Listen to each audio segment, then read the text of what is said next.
Cumprimento a todos que assistem a este vídeo. Eu me chamo Camila Paiva, sou aluna de graduação do curso de Odontologia da UEPB Campus 1, bolsista de Iniciação Científica CNPq e apresentarei os resultados da pesquisa Estimativa da Maioridade em Radiografias Panorâmicas pelo método de Camerieri, um estudo piloto, orientada pela professora doutora Daniela Pita de Mello e coorientada pelo professor mestre Douglas Pereira de Souza, do Departamento de Odontologia desta instituição.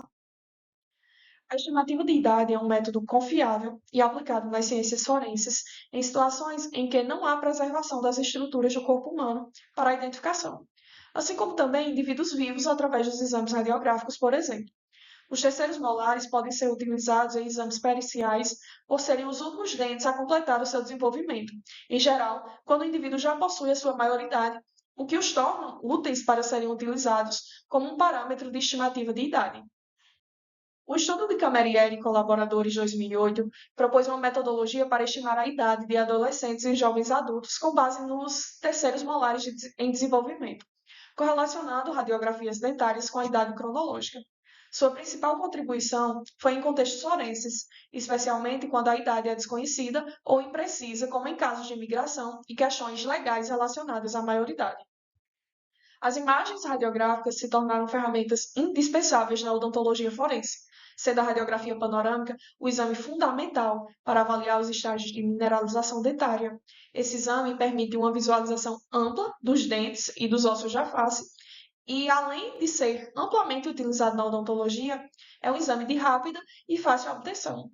Nesse sentido, o método radiográfico para a estimativa de idade e maioridade demonstra ser o menos invasivo, o mais simples, econômico e reprodutível.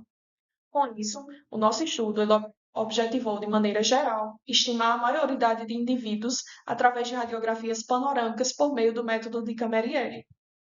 Para tanto, o nosso estudo se caracterizou-se como um estudo piloto, observacional, de caráter transversal e descritivo, e a pesquisa só iniciou após a aprovação pelo Comitê de Ética Local.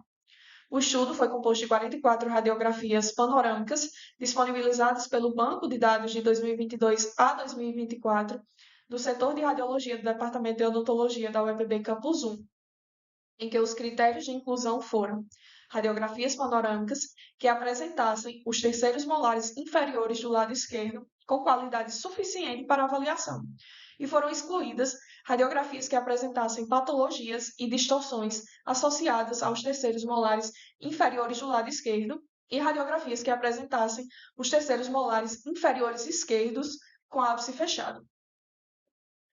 A coleta de dados foi dividida em duas fases. Na primeira fase, realizou-se a seleção das radiografias e a análise por um examinador previamente calibrado.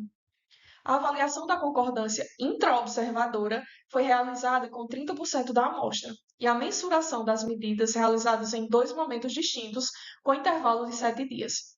E o índice de correlação intraclasse foi alto, cerca de 0,93.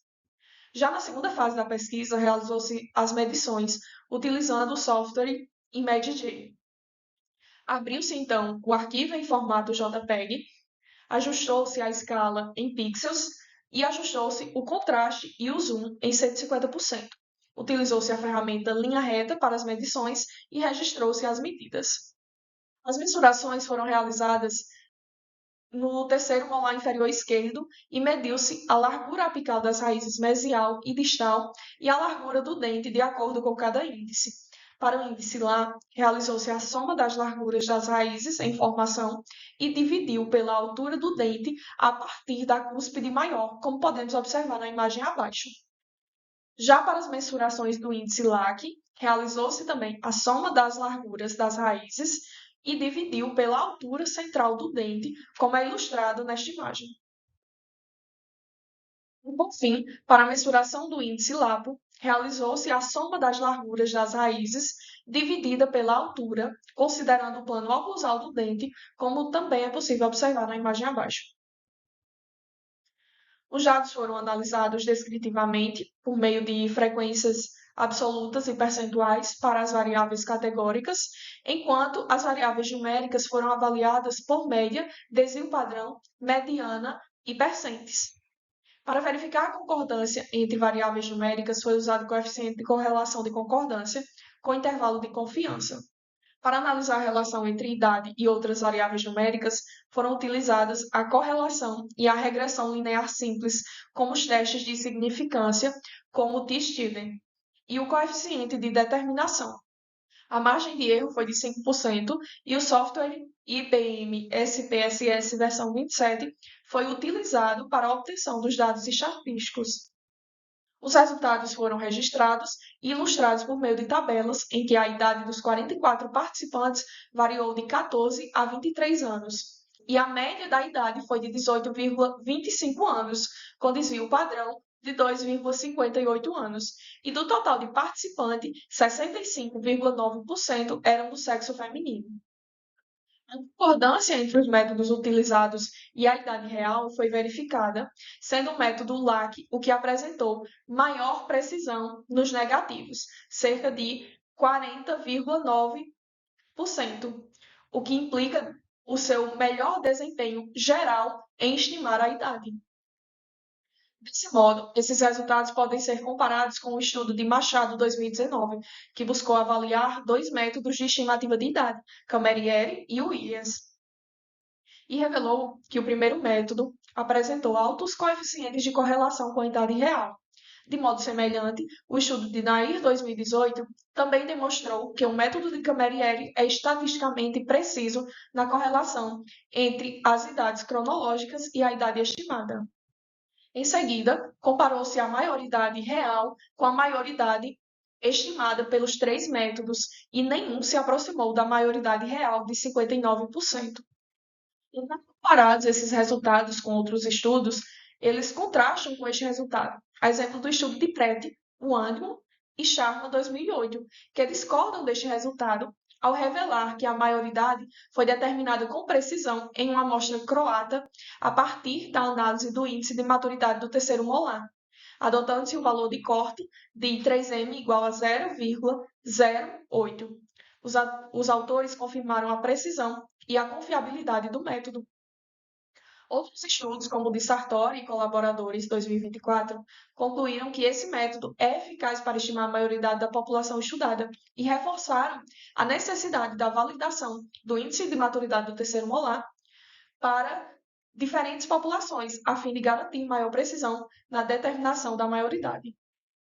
Por fim, correlacionou-se a idade com o ápice da raiz e os métodos utilizados, e observou-se que todos os métodos apresentaram correlações negativas significativas, p menor que 0,001, destacando a relação inversa de proporcionalidade, ou seja, à medida que o I3M diminui, a idade aumenta.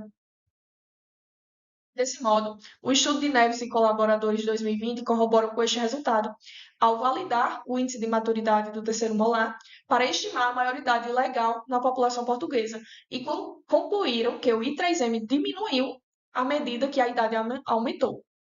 Assim, embora algumas pesquisas adotem múltiplos critérios estatísticos para estimar a maioridade, correlacionando-os entre si, o presente estudo optou por utilizar apenas um critério estatístico.